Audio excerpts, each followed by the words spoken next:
नमस्कार साथियों, आपके अपने YouTube चैनल राज रवि श्रीवास्तव के प्लेटफॉर्म पर आपका हार्दिक स्वागत है। देखो साथियों, अपन पढ़ रहे थे हिंदी में वर्णमाला और वर्णमाला से संबंधित अपने 4 वीडियो कंप्लीट हो चुकी है। और वर्णमाला से जो भी सारी बातें बन रही थी, जो फैक्ट बन रहे थे, वो सारी बातें अपन ने उन वीडियो में कर ली थी। देखो साथियों, अपन बात करेंगे आज वर्णमाला से जो संबंधित क्वेश्चन है, उन क्वेश्चनों को लेकर बात करेंगे आज। इनमें वो क्वेश्चन शामिल है जो कुछ तो जो रीट है, SI है, पटवारी, इनमें जो क्वेश्चन आए वो है और कुछ क्वेश्चन हमारी तरफ से बनाए गए। तो देखो साथियों, अपन आज इन क्वेश्चनों के बारे में बातें करते हैं। देखो पहला क्वेश्चन क्या अपना, मूल स्वरों की संख्या। देखो साथियों, हिंदी में मूल स्वरों की संख्या पूछिए तो कितनी होगी। हिंदी में मूल स्वरों की संख्या कितनी है दोस्तों? 5, 4, 9, 11। तो साथियों, मूल स्वरों की संख्या हिंदी में होती है कितनी? 4 होती है। तो अब अपना राइट आंसर होगा ब। कौन सा होगा? ब। अब देखो 4 मूल स्वर कौन कौन से होते हैं, तो देखो ए, ई, उ और एक री। ए, ई, उ, री, ये क्या अपने 4 मूल स्वर हैं। अब देखो साथियों, अगर बात करते हैं संस्कृत में है, उसमें 5 मूल स्वर माने गए हैं, ए, ई, उ, री और एक री और शामिल किया गया है। तो कंफ्यूज मत होना। अगर संस्कृत की बात करें तो 5 और हिंदी की बात करें तो मूल स्वर कितने होंगे? 4। मूल स्वर हिंदी में कितने होते हैं? 11। और संस्कृत में कितने होते हैं?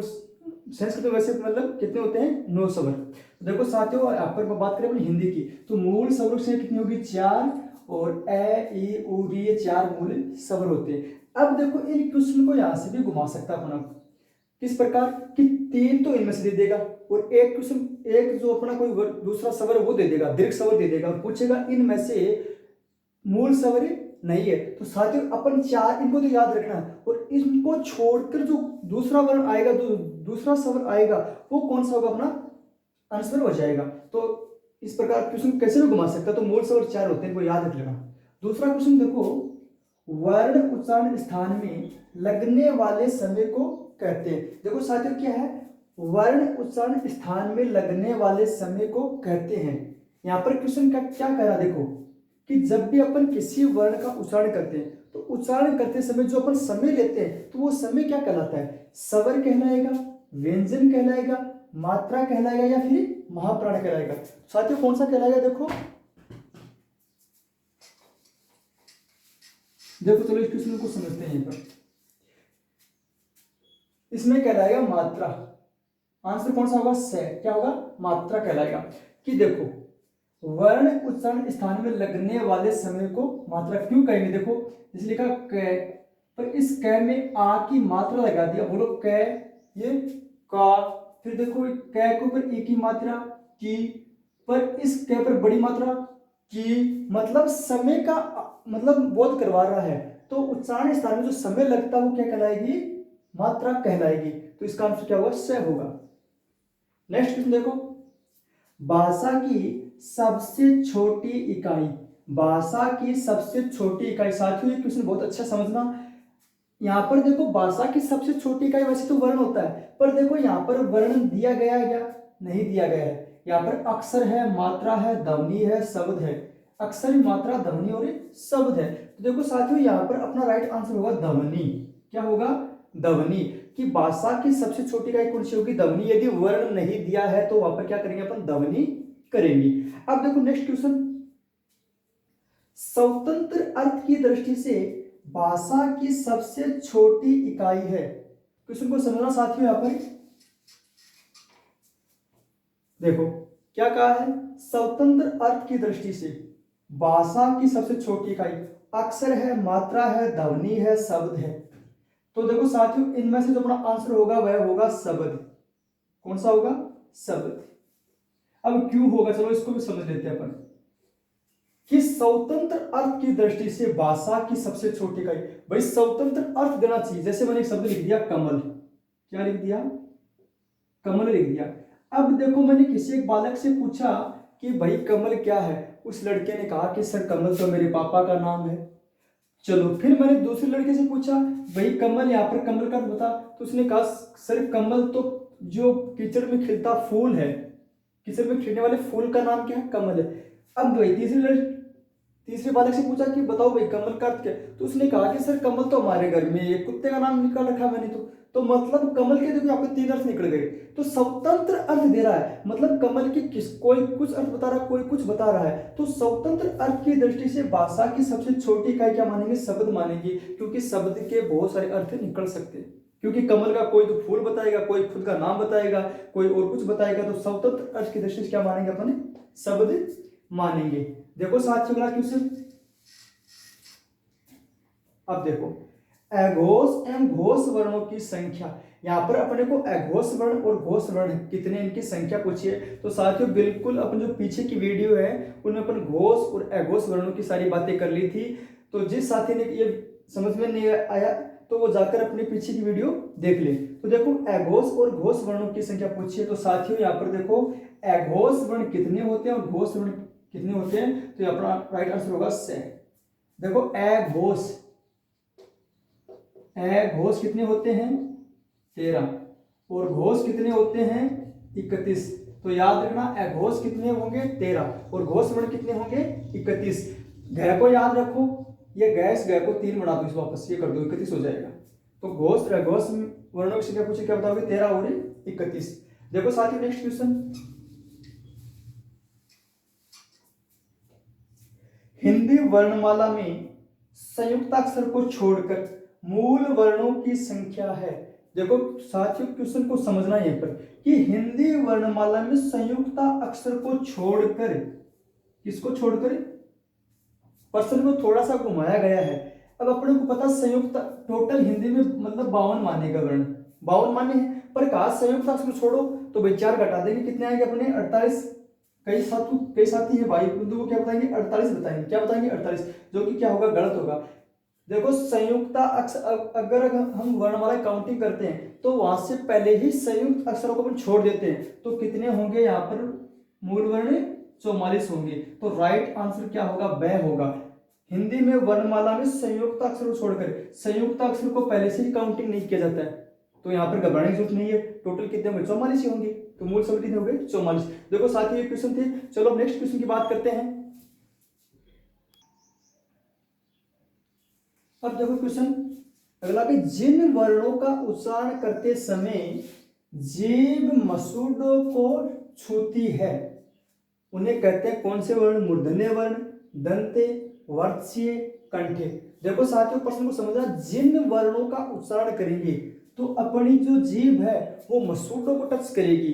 भाई जब अपन किसी वर्ण का उच्चारण करते हैं, यदि अपनी जीभ जाकर मसूड़ों को टच करती है तो जब जिस वर्ण की उच्चारण ध्वनि उत्पन्न होती है वो कौन से वर्ण होते हैं? वर्त्सीय। जैसे देखो ये अपना मुंह हो गया, देखो यहाँ पर अपने दांत होते हैं, दांतों से अंदर का जो खुरदरा भाग है अगर जीभ वहां पर टच कर रही है तो वो कौन से वर्ण होंगे? वर्त्सीय।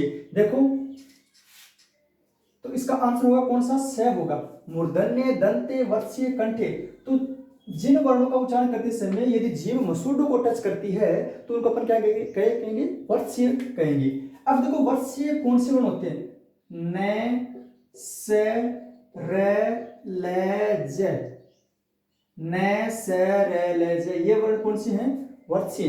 न का उच्चारण करो, जीभ जाकर ऊपर मसूड़ों को टच करती है। इसी प्रकार से का उच्चारण करेंगे तो भी रे, ले, जे, न, से, रे, ले, जे, ये वर्त्सीय व्यंजन, वर्त्सीय वर्ण कहलाते हैं। तो याद रखना, आपसे पूछ सकता है कि निम्न में से वर्त्सीय वर्ण है या फिर वर्त्सीय वर्ण नहीं है। तो न, से, रे, ले, जे ये होते हैं वर्त्सीय वर्ण। इनमें जीभ इनका उच्चारण करेंगे तो जीभ मसूड़ों को टच करेगी। तो इसका आंसर क्या होगा? स होगा। नेक्स्ट देखो क्वेश्चन अगला। देखो साथियों ताड़न जात वर्ण है, क्या पूछा है? ताड़न जात वर्ण पूछा है।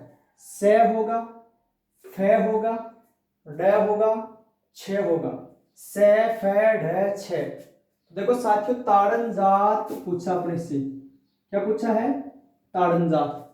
ताड़न जात मतलब इसका राइट आंसर कौन सा होगा? स होगा। ढ क्या कहलाएगा? ढ। इसके नीचे क्या है? ये बिंदु। देखो इसको उच्चिप्त व्यंजन, कौन से? उच्चिप्त या फिर मध्यांतर वर्ण। उच्चिप्त वर्ण, मध्यांतर वर्ण या ताड़नजात वर्ण कहलाते हैं। वो कौन से होते हैं? अपना ड और ये ड। इस प्रकार ये कौन से अपने उच्चिप्त या मध्यांतर या फिर ताड़नजात, इनको कहते हैं अपन ढ ढ को। तो ताड़जात वर्ण पूछा कौन सा होगा, इसका राइट आंसर स होगा, ढ होगा।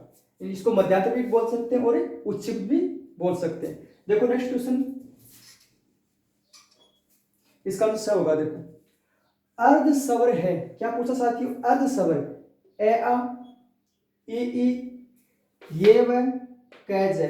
देखो अर्ध स्वर की बात भी अपने पीछे वाली वीडियो में कर ली थी, तो इनका अर्थ देखो इसमें कौन सा आंसर होगा, ए आ ई ये व कैज है। तो साथियों यहाँ पर अर्ध स्वर बोलते हैं अपन किसको, ये व को, किसको बोलते हैं, ये व को, ये रे ले व, ये लाइन होती है एक साथ में आ जाती है, तब उनको बोलेंगे कौन से, अर्ध स्वर।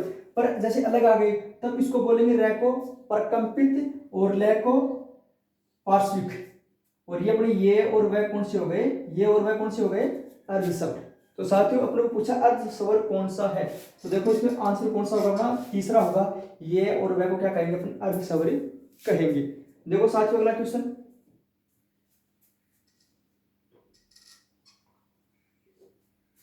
लुंठित वर्ण कौन सा होगा, ले रे जे ख। पूछा लुंठित वर्ण ले रे जे ख। तो साथियों लुंठित वर्ण किसको बोलते हैं, परकंपित, और परकंपित कौन सा, रे। इसका आंसर कौन सा होगा, ब। लुंठित जब भी अपन देखो रे का उच्चारण करेंगे तो जीभ 2-3 बार मतलब ऊपर ही से जाएगी, तो रे कंपन उत्पन्न होगा। लुंठित वर्ण किसको बोलेंगे, रे को बोलेंगे। तो इसका राइट आंसर क्या होगा, ब। किसको बोलेंगे लुंठित वर्ण, रे को, या फिर इसको परकंपित बोल देंगे। देखो अगला क्वेश्चन, नासिकी व्यंजन है, नासिकी व्यंजन जिनका उच्चारण नाक से होगा। तो देखो इसमें किस कौन कौन नासिका है, त ने द भ, त ने द भ। तो साथियों अपन क्या पूछा, नासिकी व्यंजन, तो नासिकी व्यंजन कौन सा होगा, इसका आंसर होगा ब। न हर वर्ण का पंचम वर्ण कौन सा होता है, नासिकीय वर्ण होता है, नासिकीय व्यंजन, ठीक है। तो नासिकीय व्यंजन कौन सा होगा, न को बोलेंगे। देखो नेक्स्ट क्वेश्चन, देखो नेक्स्ट क्वेश्चन, ए आई वर्ण का, देखो ए आई वर्ण क्या कहलाते हैं, अपने को पूछा है ए आई है, इनका उच्चारण स्थान क्या होगा, नासिके, मूर्धन्य, ओष्ठे या फिर कंठ तालु में। तो साथियों अपन ने वर्ण उच्चारण स्थान के आधार पर वर्णों की जो पूरी बातें वो पिछले वीडियो में कर ली हैं। तो देखो इसका आंसर कौन सा होगा, ए आई, इसका आंसर होगा द, कंठ तालुवे, कंठ तालुवे। जब अपन ए आई का उच्चारण करेंगे तो इनका उच्चारण कहां से होगा, कंठ तालु से होगा, कंठ और तालु इनके स्पर्श से किसका, ए आई का उच्चारण होगा। तो इसका आंसर क्या होगा, कंठ तालुवे। नेक्स्ट देखो साथियों, अक्ष ध्वनि किसके अंतर्गत आती है। देखो अक्ष ध्वनि किसके अंतर्गत आती है, तो इसको मूल शब्द है, घोष वर्ण है, संयुक्त वर्ण है या फिर तालुव्य। अपन को क्या पूछा है, अक्ष ध्वनि, अक्ष ध्वनि किसमें आती है, मूल होगा या घोष होगा या फिर संयुक्त होगा या फिर तालुव्य होगा। तो साथ ही अपना होगा कौन सा, संयुक्त वर्ण, अक्ष त्रेगे, अक्ष त्रेगे, इनको क्या बोलते हैं अपन, संयुक्त वर्ण, ठीक है। तो इसका आंसर कौन सा होगा, स होगा। अब देखो नेक्स्ट, किस क्रमांक में सघोष व्यंजन है, किस क्रमांक में सघोष, सघोष मतलब घोष या फिर सघोष बोल सकते हैं, घोष या सघोष। ये देखो घोष वर्ण पूछा है, तो साथियों घोष वर्ण को याद रखने के लिए मैंने बताया था कि गै को क्या मानेंगे, 3 मानेंगे, 3 4 5, तीसरा चौथा पांचवा वर्ण ये है और है, और सभी स्वर ही किस में आते हैं, सघोष या फिर घोष वर्ण में आते हैं। तो देखो यहाँ पर कौन सा है, तीसरा चौथा पांचवा, तीसरा चौथा पांचवा या फिर ये है। तो देखो ये आ रहे हैं, ये रे, तो ये अपना हो गया आंसर ब। तो किस क्रमांक में सघोष व्यंजन है, इसका आंसर होगा अपना ब, ये और रे, इसको बोलेंगे अपन सघोष व्यंजन। तीसरा चौथा पांचवा वर्ण ये है और सभी स्वर किस में आते हैं, सघोष व्यंजन में आते हैं। तो इसका आंसर कौन सा होगा, ब होगा। देखो साथियों नेक्स्ट क्वेश्चन, अंतस्थ व्यंजन, क्या पूछा है कि अंतस्थ व्यंजन कौन से है या से, ये ले या फिर टैट, चलो ये क्या है, टैट है, वैसे। तो देखो साथियों क्या पूछा अपने को, अंतस्थ व्यंजन, अंतस्थ बताया था ये रे ले वे, कौन सी लाइन आती है इसकी, ये रे ले वे। अब देखो ये कहां पर आ रहे हैं, देखो इसमें रहा, तो ये रहा और ले, इसमें आ गया, इसमें देखो इसमें व आ गया, पर साथियों देखो यहाँ पर श आ रहा है, उसमें व्यंजन आ गया साथ में, कौन सा आ गया, उसमें व्यंजन, श। तो यहाँ पर देखो ये हो गया, वरना देखो ये हो जाता, पर साथ में कौन सा उसमें आ गया। अपन क्या पूछा, सिर्फ अंतस्थ व्यंजन पूछा है, तो ये अपना आंसर होगा ब ये ल। क्या होगा, ये ल। ये हो गया अपने अंतस्थ व्यंजन। नेक्स्ट क्वेश्चन देखो साथियों, प तथा फ का उच्चारण स्थान है। प तथा फ का क्या पूछा है, उच्चारण स्थान पूछा है कि जब भी हम प और फ का उच्चारण करेंगे तो इनका मतलब ध्वनि कहां से उत्पन्न होगी, तो कंठे तालव्य दंत ओष्ठे, मतलब होठों से ध्वनि।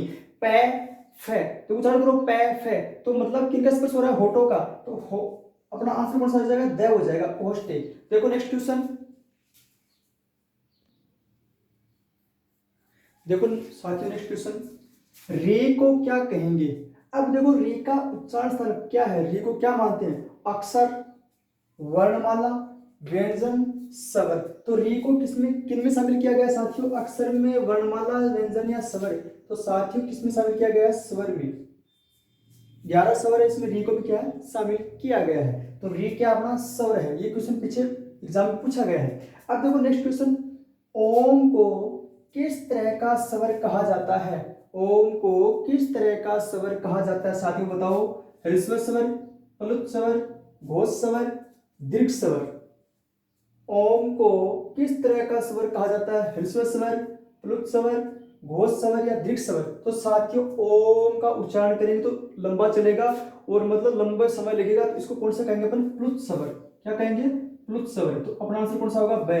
तो ओम को प्लुत स्वर मान के चलेंगे, तो इसका आंसर कौन सा होगा, ब होगा। देखो साथियों नेक्स्ट क्वेश्चन, बाह्य प्रयत्न के आधार पर व्यंजन के भेद हैं। भाई बाह्य प्रयत्न के आधार पर व्यंजन के कितने भेद और कौन कौन से हैं, देखो अलग प्राण, महाप्राण, या फिर लघु दीर्घ स्वर, या फिर घोष वर्ण या अघोष वर्ण, या फिर देखो विवर्त या स्पष्ट।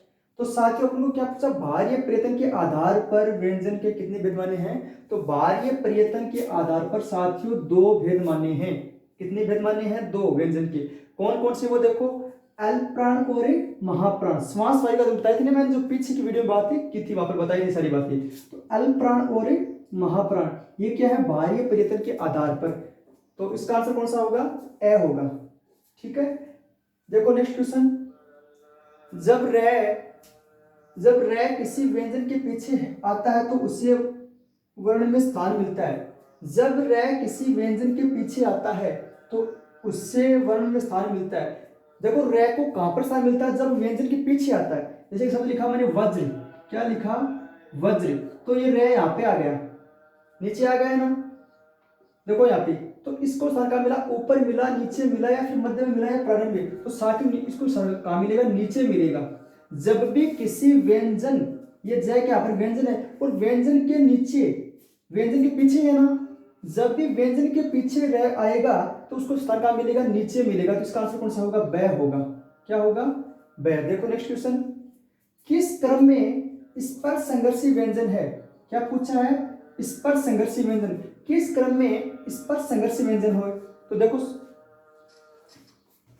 छ, क, ख, अड़, छ, क, ख, अड़। तो साथियों का आंसर कौन सा होगा, यहाँ पर 6 होगा। कौन सा होगा, 6 होगा। क्यों होगा, देखो स्पर्श संघर्षी, स्पर्श संघर्षी की मैंने लाइन बताई थी, कौन सी, च वाली, च, छ, ज, झ। ये क्या है, स्पर्श संघर्षी। मैंने बताया था जब पति पत्नी की लड़ाई होगी तो चट्टू चिमटे वाली लाइन आ जाएगी। स्पर्श संघर्षी मतलब पति पत्नी लड़ाई होगी तो चट्टू, छ को चट्टू चिमटे, तो ये लाइन आ जाएगी। तो स्पर्श संघर्षी होगा कौन सा, 6। देखो इसमें 6 आ गया ना, तो इसका आंसर कौन सा होगा अपना 6। देखो नेक्स्ट क्वेश्चन, देखो नेक्स्ट क्वेश्चन, स्पर्श व्यंजनों को उच्चारण स्थान के आधार पर कितने भागों में बांटा है।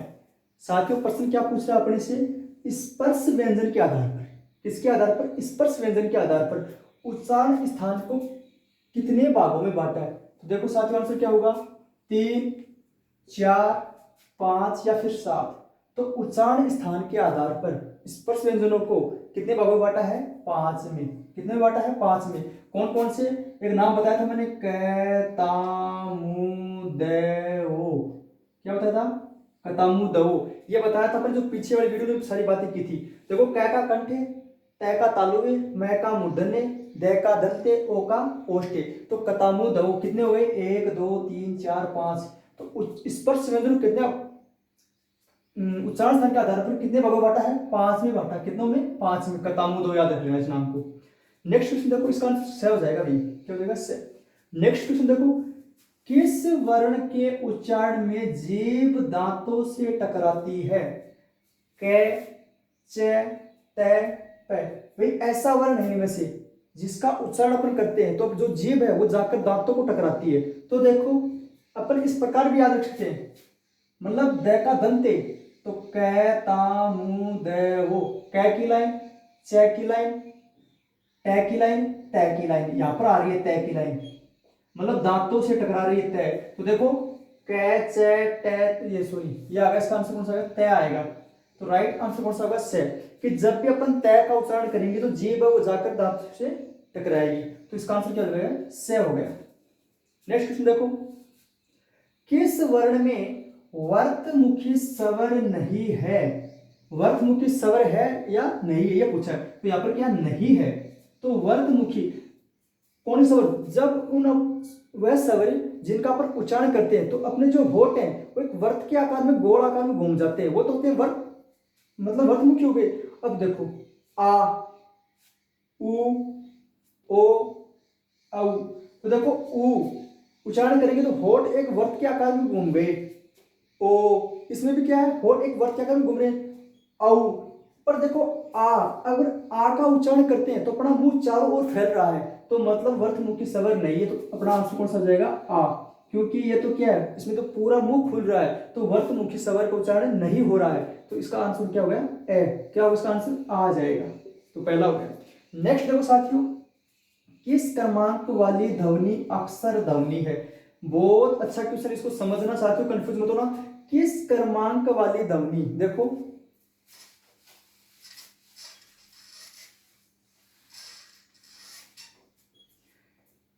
किस क्रमांक वाली ध्वनि अक्षर ध्वनि है, अक्षर ध्वनि, श, ई, यहां पे देखो छोटी है, ई, च, तै। तो किस क्रमांक वाली ध्वनि अक्षर ध्वनि, तो साथियों यहां पर अपना आंसर होगा वह होगा श। अब देखो अक्षर और ध्वनि में अंतर क्या होता है, अपन कंफ्यूज रहते हैं अक्षर और सॉरी वर्ण के अंदर, अक्षर और वर्ण में। तो देखो वर्ण इनके तो टुकड़े हो सकते हैं, जैसे देखो स लिखा मैंने, श लिख दिया ना, तो स को तोड़ सकते हैं इस प्रकार, स में क्या मिला हुआ है, ए स्वर मिला हुआ, व्यंजन हो गया।